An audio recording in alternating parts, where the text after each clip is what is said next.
ونستغفره ونعوذ بالله من شرور أنفسنا ومن سيئات أعمالنا من يهده الله فلا مضل له ومن يضلل فلا هادي له أشهد أن لا إله إلا الله وحده لا شريك له وأشهد أن محمدا عبده ورسوله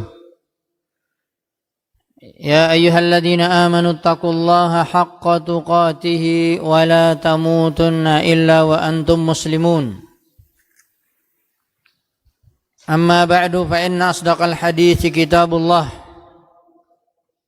وخير الهدى هدى محمد صلى الله عليه وعلى آله وسلم وشر الأمور محدثاتها فإن كل محدثة بدعة وكل بدعة ضلالة وكل ضلالة في النار.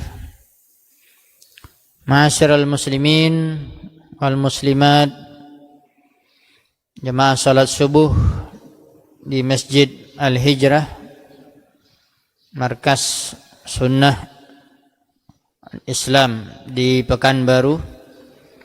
Alhamdulillah, kita bersyukur kepada Allah Subhanahu wa taala pada pagi yang cerah ini, pada tanggal 26 Ramadan 1447 Hijriah, Allah Subhanahu wa taala masih memberikan kesempatan kepada kita untuk selalu berzikir, mengingat, beribadah kepada Allah Subhanahu wa taala.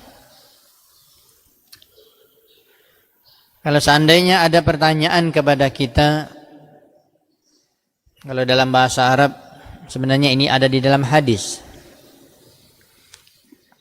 Kalau ditanyakan kepada kita, kaifa anta wad dunya? Kaifa haluka anta wad dunya? Bagaimana kabarmu wahai saudaraku dan dunia? Tentunya seseorang akan memberikan jawaban berbeda-beda sesuai dengan apa yang ada di kepalanya, yang ada di pikirannya. Kalau seandainya dia adalah orang-orang yang cinta dunia, yang habis hidupnya hanya untuk di dunia, itu pun akan kita dapatkan dua jawaban yang berbeda. Ketika dia mendapatkan dunia, diberikan oleh Allah kelapangan dunia, dia akan berkata, saya baik dan dunia saya juga sukses. Kalau seandainya kita mendapatkan orang yang kedua, ketika diuji oleh Allah Subhanahu wa taala dalam dunianya dengan kesempitan hidup, mungkin kemiskinan dan kekurangan, maka dia akan menjawab, ya kabar saya beginilah, dunia saya ya seperti ini. Tetapi yang kita maksud di sini adalah pertanyaan untuk seseorang yang beriman kepada hari akhirat, yang yakin dengan adanya hari berbangkit, yaumul hisab, adanya hari perhitungan di akhirat, dan dia melihat dunia ini adalah sementara,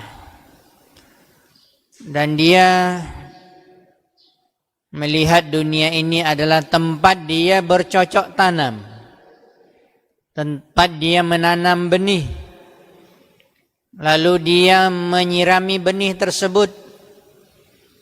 Lalu ketika sudah mulai tumbuh tanaman tersebut, maka dia terus menjaganya, membersihkan hama, penyakit-penyakit yang bisa mengganggu tanaman tersebut. Karena dia apa? Karena dia ingin mendapatkan hasil panen yang maksimal, yang memuaskan.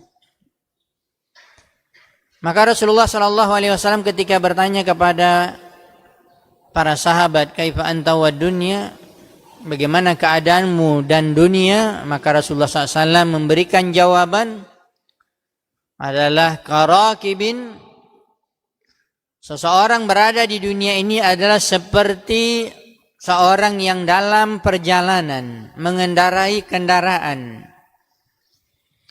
apalagi dengan perjalanan yang panjang.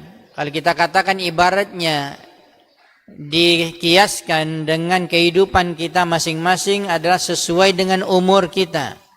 Kita sedang dalam perjalanan, terus kita berjalan, tapi kita tidak akan berhenti di satu tempat kecuali apabila sudah sampai ke tujuan. Apabila kita capek, kita akan berhenti. Apabila kepanasan, kita akan cari tempat berteduh.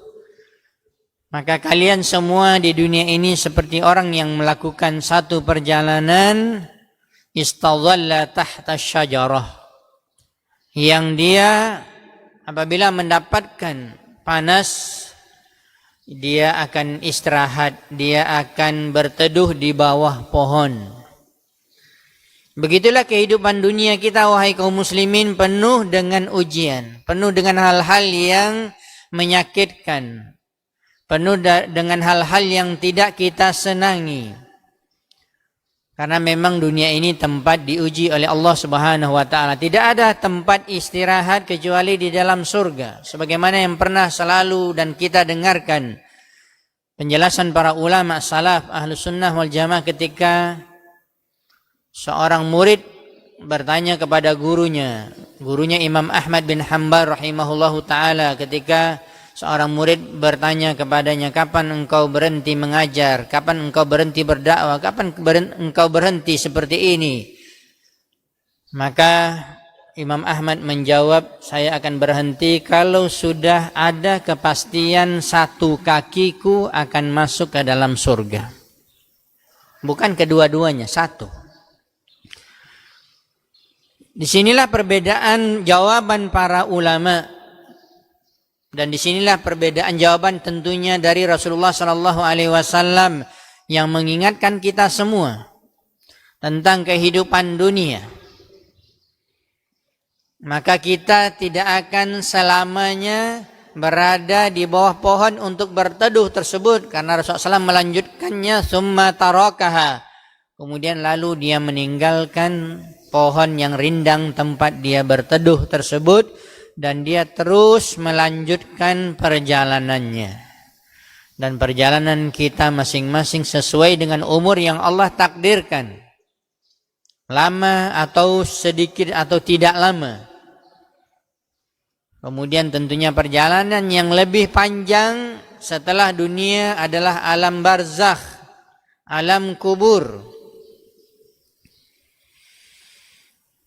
Kemarin ada seorang ikhwan kita di Kampar yang WA saya, mungkin dia mendapatkan adanya pendapat-pendapat orang, ya, bahwa apabila ada Lailatul Qadar, dan disebutkan di situ apabila pada malam 27 ada Lailatul Qadar, maka ya ruh-ruh akan dikembalikan ke jasadnya, maksudnya yang sudah meninggal.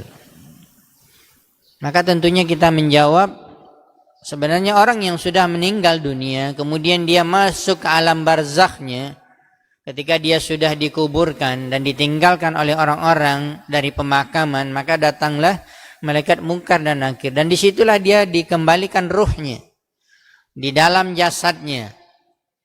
Dan alamnya tentunya berbeda, bukan alam dunia yang kita rasakan, tetapi dia ya adalah alam barzakh, alam yang tidak kita melihatnya. Maka kalau dikatakan adanya kembali ruh tersebut, maka ini tentunya pendapat-pendapat yang salah, karena banyak versi dari kaum muslimin, bahkan mungkin sampai sekarang, yang tidak membaca hadis Nabi, tidak belajar sunnah. Ya, mereka membuat pernyataan-pernyataan yang aneh-aneh tentang ciri-ciri atau apa yang ada ketika datangnya atau turunnya Lailatul Qadar. Maka tentunya kaum muslimin dan muslimat yang dirahmati dan dimuliakan Allah Subhanahu wa taala, kembali kita kepada apa yang telah kita sampaikan dari hadis Nabi sallallahu alaihi wasallam, bahwa beliau mengatakan summa tarakaha, kemudian dia akan meninggalkannya. Berarti semua kita, siapapun kita, status sosial apapun, ya, dan berapapun umur kita, semua kita akan meninggalkan dunia ini. Kita akan meninggalkan dunia yang fana ini. Kalau seandainya juga ditanyakan bagaimana keadaanmu dan dunia, dan kita lihatlah bagaimana keadaan kita, maka tentunya kita arahkan kepada agama, kepada hari akhirat. Maka lihatlah dari pribadi kita masing-masing, bagaimana keadaan kita, apakah ada perubahan dari yang sebelumnya. Maksudnya perubahan dari hal yang tidak baik menjadi baik. Perubahan dari kita malas beribadah menjadi semangat beribadah, mencari akhirat, mengejar pahala yang banyak untuk bekal di akhirat. Apakah ada perubahan pada diri kita untuk menjadi yang lebih baik, apalagi momen bulan Ramadan. Momen bulan Ramadan adalah sangat tepat sekali untuk seseorang bisa menjadi yang lebih baik, menjadi lebih saleh kalau dia saleh. Kalau dia tidak saleh atau taleh, maka dia harus menjadi orang yang saleh. Maka harus ada perubahan dalam diri kita masing-masing, wahai kaum muslimin, yang mudah-mudahan senantiasa dirahmati dan dimuliakan Allah Subhanahu wa taala. Apalagi kita iktikaf. Maka apabila tidak ada perubahan, itulah yang disebutkan oleh para ulama, ciri-ciri amalan itu diterima setelah kita melewati suatu amalan tersebut. Maka kata para ulama adalah kita istiqamah melakukan amalan tersebut. Kita tidak meninggalkannya, kita tetap menjaganya. Maka lihatlah buktinya nanti masing-masing ketika masuk 1 Syawal, bagaimana dengan ibadah salat fardu kita di masjid, bagaimana dengan bacaan Al-Quran kita yang selama Ramadan selalu tidak lepas dari tangan kita, bagaimana ibadah infak kita ketika sudah keluar dari Ramadan, bagaimana amalan lisan kita ketika sudah keluar dari Ramadan, apakah kita bisa menjaga lisan kita dari berkata yang tidak baik? Apakah kita bisa menjaga mata kita setelah keluar Ramadan dari melihat hal yang diharamkan, telinga dari mendengar yang diharamkan, ya, tangan dari melakukan sesuatu yang dibenci oleh Allah Subhanahu wa taala, baik itu mencuri, memukul, ataupun yang lainnya. Bagaimana dengan langkah kaki kita? Kemana kita langkahkan kaki kita, wahai kaum muslimin? Ketika kita dalam bulan Ramadan, ya, rasanya adalah membuat hati kita tenang. Kita melangkah ke masjid, kita masuk ke dalam masjid, kita beribadah kepada Allah, kita mendengarkan nasihat-nasihat. Tapi bagaimana ketika keluar dari Ramadan?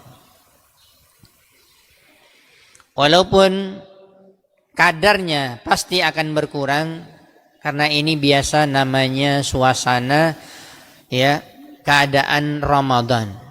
Dan itulah yang disebutkan oleh para ulama ketika di awal Ramadan datang, Rasulullah SAW bersabda, "Qad ja'akum Ramadan syahrun mubarak." Ketika datang Ramadan, dia adalah bulan yang penuh diberkahi. Ya, futihat abwabul jannah wa ghuliqat abwabun nar wa sufidatis syayatin. Ini awal Ramadan sudah kita dengar keutamaan datangnya bulan Ramadan, dan ini berlanjut sampai akhir Ramadan, dibukakan pintu-pintu surga semuanya, yaitu yang 8. Ditutup pintu-pintu neraka, yaitu semuanya yang 7, dan dibelenggu syaitan. Apalagi disambung akhir hadis itu dikatakan wa yunadi munadin, dan adanya panggilan. Dalam riwayat dikatakan dia adalah malaikat memanggil mulai dari malam pertama datangnya Ramadan di awal tarawih. Maka datanglah panggilan untuk kita semua kaum muslimin dan muslimat. Ya baghiyal khairi aqbil wa ya baghiyasy syarri aqsir. Wahai orang-orang yang menginginkan kebaikan, mencari kebaikan, mencari surga, maka segeralah. Lakukanlah ibadah, semangatlah. Dan bagi siapa yang masih ada di dalam hatinya keinginan dalam jiwanya masih kecanduan dengan maksiatnya, tinggalkan, jauhi. Itu yang kita sebutkan tadi. Maka kesempatan yang sangat langka dan tidak kita dapatkan kecuali satu kali dalam 1 tahun, di 30 hari atau 29 hari, apalagi sudah dekat hampir habis Ramadan. Maka terus kita introspeksi diri kita, jangan berhenti. Bagaimana peningkatan amalan kita, ibadah kita, bagaimana dengan meninggalkan perbuatan maksiat kita. Dan disitulah dikatakan adanya benar-benar perubahan pada diri kita masing-masing. Harus ada perubahan. Kita pernah menyampaikan jangan seperti Ramadan tahun lalu yang kita banyak lalai, yang masih banyak yang kita lakukan yang tidak baik, maka berhentilah. Ya baghiyasy syarri aqsir. Maka kaum muslimin yang dirahmati dan dimuliakan Allah Subhanahu wa taala, tentunya telah kita sebutkan tadi keutamaan Ramadan, dibukakannya pintu-pintu surga, ditutupnya pintu-pintu neraka. Kata para ulama, itu akan nampak di dalam kehidupan manusia atau kaum muslimin, bagaimana mereka berbondong-bondong beribadah. Hampir semua mereka semangat dalam mendekatkan diri kepada Allah. Memang aura dalam ibadah itu terasa. Kalau sudah habis Ramadan, maka aura itu akan kembali hilang. Tapi yang harus kita timbulkan pertanyaan, untuk kita menjaga yang masih ada hawa-hawa aura tersebut di dalam jiwa kita. Jangan lepas, jangan kembali hilang. Anda sudah dapatkan sesuatu nikmat yang sangat besar, yang lebih baik daripada dunia beserta isinya. Dari kekayaan Anda yang mungkin miliaran, triliunan, apalagi yang mungkin hanya ratusan juta, cuman 1 juta, cuman 100.000, nggak ada apa-apanya. Dibandingkan dengan nikmat akhirat, nikmat ibadah, nikmat yang sudah menunggu di akhirat, yaitu surga Allah Subhanahu wa taala. Maka kaum muslimin yang dirahmati dan dimuliakan Allah Subhanahu wa taala, bahasan kita mungkin secara singkat saja kajian pada pagi hari ini.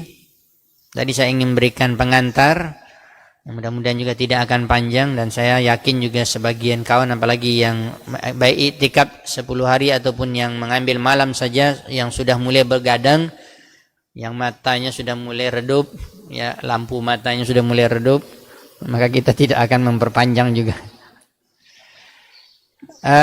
Kita mengambil firman Allah Subhanahu wa taala pada pagi hari ini tentang sifat penduduk surga.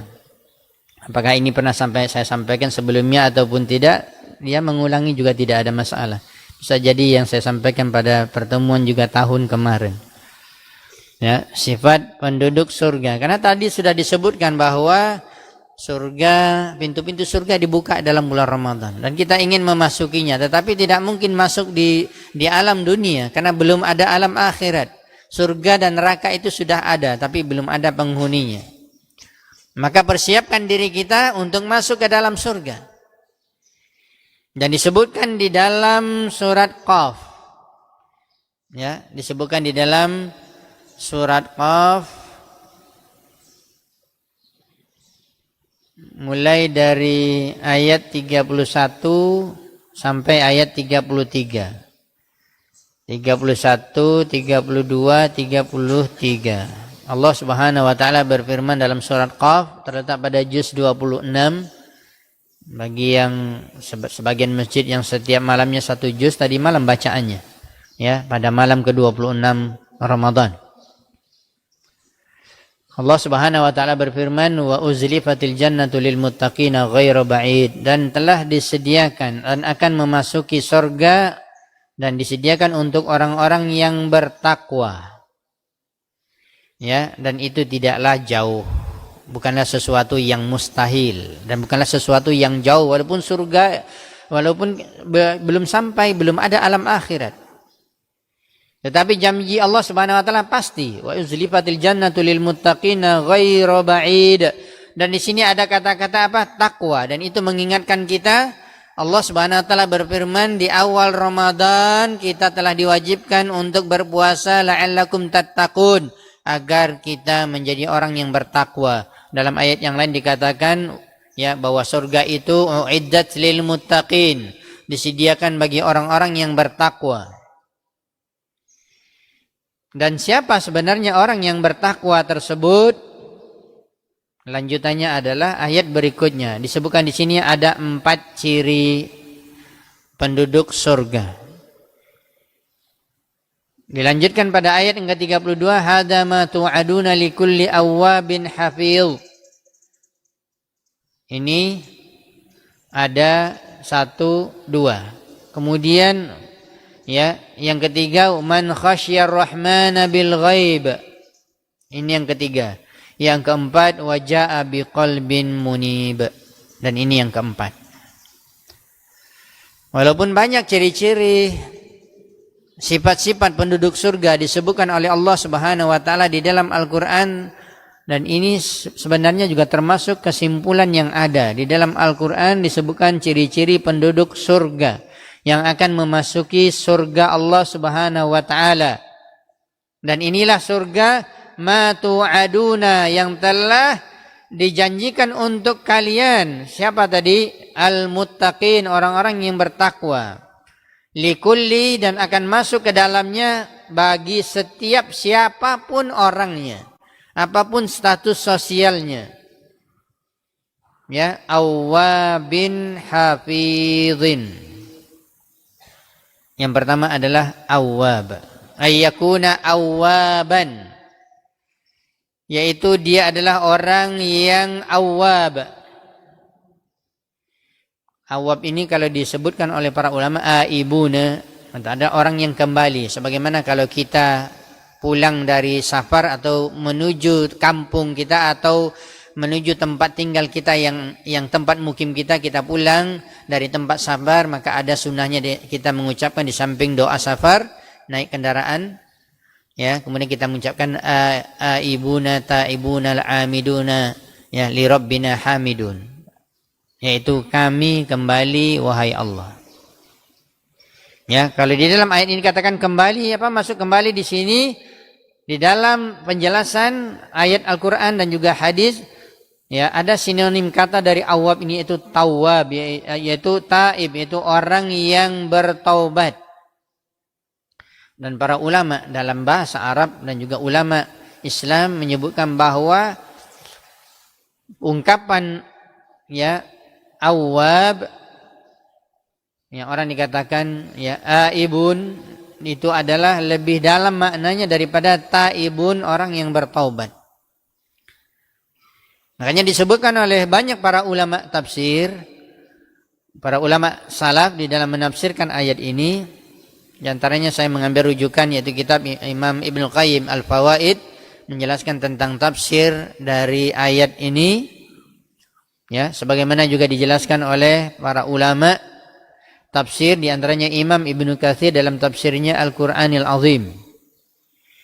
Disebutkan awwab adalah raja'an ilallah min ma'siyatihi ila ta'atihi, yaitu yang rujuk, yang kembali. Kembali kemana? Bukan ke maksiat, bukan kepada hal-hal yang buruk dulu, bukan kepada, ya, dulu yang biasa meninggalkan perintah Allah, yang biasa melakukan hal-hal yang dilarang oleh Allah, tetapi kembali menjauhinya dan kembali kepada Allah. Kembali, bahkan di sini menggunakan, ya, kalau dalam bahasa Arab ada sighah mubalaghah. Digunakan lafaz itu, dia menunjukkan kathrah, menunjukkan banyak, berulang-ulang. Awaban, raja'an, yang terus kembali. Tidak ada batasnya sampai datangnya kematian. Kepada Allah, min maksiatihi ila ta'atihi, dari perbuatan maksiatnya kepada ketaatan. Dan kita pernah menyampaikan dalam banyak kajian dan juga dijelaskan oleh para ulama salaf dari dahulu sampai sekarang bahwa orang yang dikatakan wali Allah tidak mesti dia tidak ada dosa sama sekali, karena ini tidak mungkin. Ya. Juga dikatakan, apakah dikatakan orang yang bertakwa itu dia tidak ada dosa sama sekali? Tidak mungkin. Dan itulah letak kelemahan manusia yang Allah Subhanahu wa taala telah ciptakan kita, agar Allah Subhanahu wa taala memiliki sifat tawwabun, penerima taubat, ghaffarun, mengampuni dosa, ya, afuwun, memaafkan kesalahan. Itu berfungsi sifat tersebut pada diri Allah Subhanahu wa taala ketika masih adanya manusia yang melakukan dosa, bahkan dari kaum muslimin, bahkan orang yang bertakwa sekalipun. Jadi jangan dibayangkan orang yang bertakwa itu berarti enggak ada dosa lagi. Wali Allah berarti tidak ada dosa. Maka tentunya di sini Allah Subhanahu wa taala memberikan kriteria orang-orang yang masuk ke dalam surga, awaban, raja'an ilallah min maksiati ila ta'ati, kembali dan terus kembali kepada Allah dari maksiat kepada ketaatan. Wa minal ghaflah ila dzikrihi, dari kelalaian, dan begitulah manusia. Tidak ada yang istiqomah 24 jam terus ingat kepada Allah. Bahkan kita selalu mendengarkan hadis Nabi SAW yang selalu diungkapkan oleh para ulama kita dan para asatidzah kita, bagaimana ini terjadi di zaman para sahabat, bahkan terjadi pada seorang sahabat Hanzalah, terjadi pada seorang sahabat yang terbaik Abu Bakar Siddiq radhiyallahu taala anhu, ketika mereka hadir di majlis ilmunya Nabi, seperti kita mendengarkan ayat-ayat Allah, hadis Nabi, bahkan tersentuh hati kita, bahkan mungkin kita menangis mengingat dosa-dosa kita dan kita meminta diampuni oleh Allah dan kita ingin mendapatkan surga. Di dalam apa? Dalam majlis. Tapi ketika pulang ke rumah, berubah. Ketika pergi ke pasar, berubah. Ketika masuk mall, berubah. Ketika pergi safar, nggak ada orang yang melihat kita, kita asing, berubah. Tetapi tentunya Allah Subhanahu wa taala membuka pintu taubatnya kepada kita semua. Ya. Dan kita pasti ada kelalaian, tetapi jangan biarkan kita lalai. Jangan lalai seperti orang-orang kafir. Jangan juga melakukan maksiat seperti pelaku-pelaku dosa besar. Maka tentunya kita harus segera kembali kepada Allah. Awwab, yaitu raja'an ilallah Subhanahu wa taala. Dan telah kita sebutkan tadi kesempatan emas yang sangat berharga di dalam bulan Ramadan ini, kita kembali kepada Allah, meninggalkan maksiat kita yang kita lakukan sebelum ini. Kadang-kadang kan kita sering memberikan contoh ini. Mudah-mudahan banyak kaum muslimin yang bertobat kepada Allah dan meninggalkan perbuatan ini. Rokok itu haram. Ya, jangan dikonsumsi. Dari sisi kesehatan sudah diteliti, bahkan dari orang-orang kafir, peneliti dokter-dokter kafir ini, ya, yang memang mereka itu meneliti dan amanah dalam masalah dunia, itu banyak penyakitnya. Sebagian mengatakan ada 4.000 racun, ya, lebih berbahaya daripada racun khamar. Tapi lihat banyaknya kaum muslimin masih mengkonsumsi hal seperti ini. Kesempatan bagi diri Anda, ini maksiat, tinggalkan, kembali kepada Allah. Ketika Anda sanggup meninggalkan perbuatan, contoh dari satu perbuatan maksiat ini bisa menahannya dari terbit fajar sampai terbenam matahari, nggak ada masalah. nggak ada rasanya mau cari sana mau cari sini, rasanya nggak senang, nggak enak hidup kita, rasanya nggak jalan pikiran kita, jalan dan lancar saja, nggak ada masalah.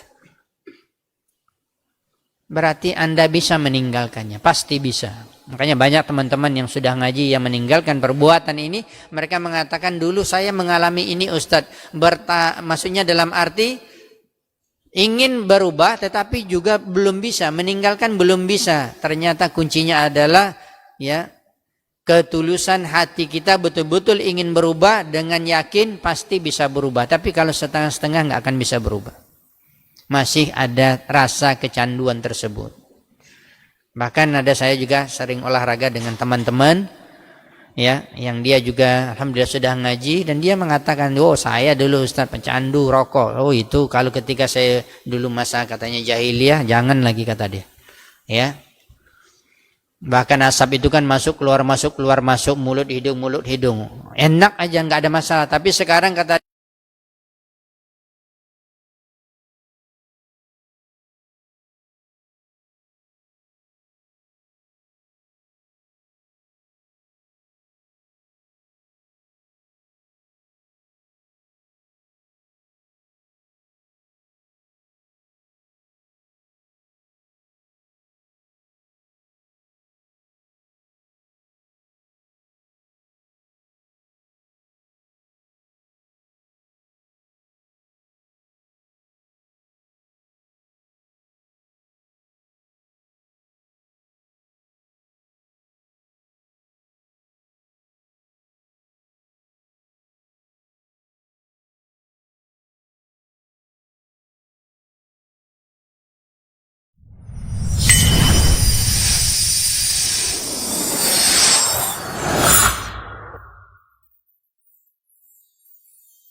Assalamualaikum warahmatullahi wabarakatuh. Saudara-saudariku, para pemirsa SIL TV dimanapun Anda berada, himani wa rahimakumullah.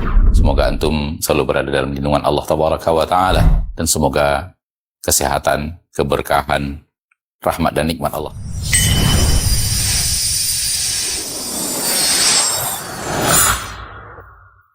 kalaupun masuk lagi dalam dunia maksiat, tidak ada kata berhenti untuk bertobat, tidak ada kata ya sudah terlanjur, sudah putus asa, enggak boleh. Ya, harus kembali kepada Allah Subhanahu wa taala. Tentunya kembali untuk menjadi yang lebih baik. Bukan dijadikan dalil dari hadis Nabi atau dari ayat Al-Qur'an. Allah Subhanahu wa taala Maha Pengampun, penerima taubat, Maha Pemaaf. Di dalam hadis dikatakan berulang-ulang pun kamu melakukan dosa, kata Allah dalam hadis qudsi, aku akan ampuni, aku tidak peduli, kata Allah, aku tetap ampuni. Tapi jangan dijadikan hadis ini sebagai senjata untuk berulang-ulang melakukan maksiat. Ini kesalahan dalam memahami dalil. Ya, dalam memahami makna yang terkandung di dalam nas yang sebenarnya menjadi pelajaran bagi kita. Kemudian yang kedua adalah hafizun. Ya, dikatakan awwab likulli awwab, ya. Telah kita bacakan tadi ayatnya, yaitu orang yang kembali, ya, dan juga orang yang menjaga. Menjaga apa? Lima tamanahullahu alaihi waftaradahu. Sebagaimana Abdullah bin Abbas, seorang ulama tafsir di kalangan para sahabat, yang mengatakan menjaga adalah kamu menjaga amanah yang telah Allah amanahkan kepadamu, dan kamu melakukan fardu yang telah diwajibkan kepadamu. Maka sudah pasti ini adalah perbuatan-perbuatan yang wajib. Kalau kita tidak menjaganya, tidak amanah, dan tidak melakukan hal yang diwajibkan, tentunya tidak akan bisa masuk surga.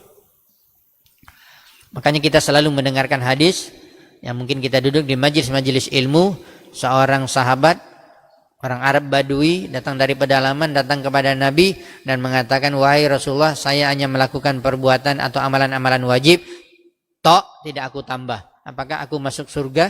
Kata Rasulullah, kalau kamu menjaganya, pasti kamu masuk surga. Ya, tapi tentunya dengan menjaga rukun syarat ya wajibnya ya, jangan sampai batal pula amalan-amalan wajib tersebut. Makanya perlu ilmu juga, perlu ada fikih dalam ibadah. Kita duduk di majelis ilmu, adanya fikih salat, fikih puasa. Kalau orang ingin melaksanakan ibadah haji, ada fikih haji, ada fikih umrah. Ya, banyak permasalahan yang perlu kita pelajari. Itu yang dikatakan hafizun. Imam Qatadah, Imam Tabi'in, seorang ulama tafsir, ini murid dari sahabat. Ya, Qatadah bin Da'amah As-Sadusi rahimahullah ta'ala mengatakan hafizun limastawda'ahu Allah min haqqihi wa ni'matihi. Seorang yaitu dikatakan hafizun yang menjaga apa yang telah Allah titipkan dari hak Allah dan nikmat Allah Subhanahu wa taala. Berarti kita menunaikan hak Allah. Hak Allah yang terbesar adalah kita bertauhid, tidak melakukan kesyirikan. Jangan sekali-kali masih melakukan kesyirikan, apalagi kita dikatakan sudah bertobat. Jangan pergi lagi ke kuburan untuk ngalap berkah walaupun kuburan wali. Ya, jangan kita masih ada cincin-cincin keramat, keris-keris keramat yang kita simpan. Jangan lagi ada bentuk-bentuk jimat-jimat, mantra-mantra yang kita masih pakai. Ya, ini semuanya berarti kita tidak menjaga hak Allah Subhanahu wa taala. Hak yang terbesar untuk masuk surga adalah tauhid. Ketika seorang melakukan kesyirikan, maka tidak ada jaminan untuk masuk dalam surga walaupun dia rajin salat. Begitu juga wa ni'mati, dan juga menjaga titipan Allah dari nikmat Allah yang telah Allah titipkan kepada kita. Nikmat Allah banyak, apalagi berkaitan dengan dunia. Allah memberikan harta kepada Anda, bagaimana Anda menggunakan harta itu? Ya, kepada maksiat, semakin kaya kita, semakin banyak duit kita, semakin banyak harta kita, semakin kita berpoya-poya melakukan maksiat. Pergi wisata ke sana kemari, duit banyak. Ya, tapi tempat-tempat maksiat, bahkan melakukan maksiat. Ya, banyak duit, beli ini, beli itu, tapi untuk ya menjerumuskan kita semakin jauh dari Allah dan semakin terjerumus ke dalam jurang maksiat. Maka ini nikmat yang kita ingkari, namanya kita kufur nikmat. Dan banyak sekali ini yang perlu kita perhatikan dari nikmat Allah yang Allah berikan setiap detik kepada kita. Kemudian yang ketiga adalah man khasyar rahmana bil ghaib, yaitu orang yang takut kepada Ar-Rahman, kepada Allah yang Maha Pengasih ketika berada dalam keadaan tidak dilihat oleh orang. Ya, disebutkan di sini man khasyar rahman bil ghaib yatadammanu al-iqrar bi wujudi. Tentunya di sini seorang itu betul-betul meyakini di dalam hatinya adanya Allah. Man khasyar rahman bil ghaib. Allah Maha melihat dan melihat kita. Dan kita tidak bisa melihat Allah, apalagi di dunia. Tidak akan mungkin. Yang bisa dilihat Allah itu di akhirat, dan itu pun kesempurnaan melihat Allah adalah di dalam surga Allah Subhanahu wa taala. Rububiyah Allah memiliki perbuatan. Wa qudrati, Allah memiliki kekuasaan. Wa ilmi, Allah memiliki ilmu yang sangat luas. Wa tila'ihi ala tafasili ahwalil abd, dan Allah Subhanahu wa taala sangat rinci penglihatan dan pengetahuannya ya di dalam atau dalam seluruh keadaan makhluknya, apalagi manusia. Begitu ya yatadammanu al-iqrar bi kutubi wa rusuli wa amrihi wa nahyi. Kata Imam Ibnu Qayyim di dalamnya juga makna man khasyar rahmana bil ghaib, yaitu adanya ikrar, keyakinan dalam hati kita dari kitab-kitab yang Allah telah turunkan, apalagi Al-Qur'an. Ya, sebagai petunjuk, sebagai hidayah.